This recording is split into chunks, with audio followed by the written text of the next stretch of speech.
বাংলাদেশের রাজনীতিতে তারেক রহমানের নাম মানেই বিতর্ক, সংগ্রাম এবং এক দীর্ঘ রূপান্তরের গল্প। নানা চড়াই উতরাই পেরিয়ে বিএনপির ভারপ্রাপ্ত চেয়ারম্যান হিসেবে তিনি আজ নিজেকে প্রতিষ্ঠিত করেছেন এক সংস্কারমুখী ও তৃণমূলভিত্তিক গণনেতা হিসেবে। এই রূপান্তরের শুরু 2002 থেকে 2000 সালের মধ্যে।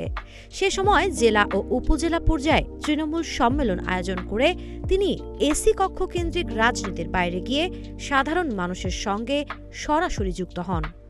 গ্রামে গ্রামে কৃষক শ্রমিকের কথা শোনা এবং স্থানীয় নেতৃত্বকে সামনে আনার এই উদ্যোগ বিএনপির রাজনীতিতে একটি নতুন ধারা তৈরি করে।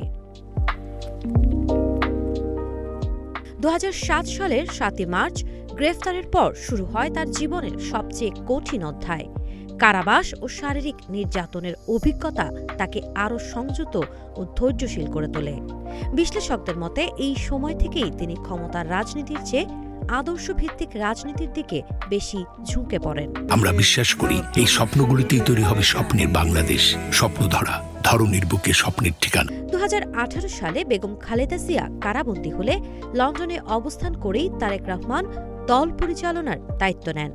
আধুনিক প্রযুক্তির মাধ্যমে ভার্চুয়াল বৈঠক ও দিক নির্দেশনা দিয়ে তিনি দলকে ঐক্যবদ্ধ রাখেন, যা বাংলাদেশের রাজনীতিতে এক ব্যতিক্রমী দৃষ্টান্ত।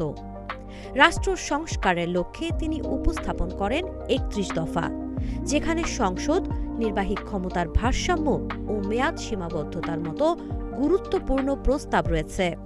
তার বক্তব্যে বারবার উঠে আসে বাংলাদেশ কোনো এক দলের নয়, এটি সবার।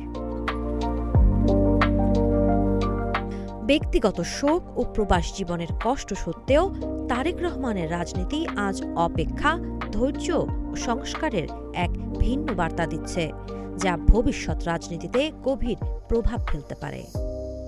সাবা খান, নাগরিক প্রতিদিন।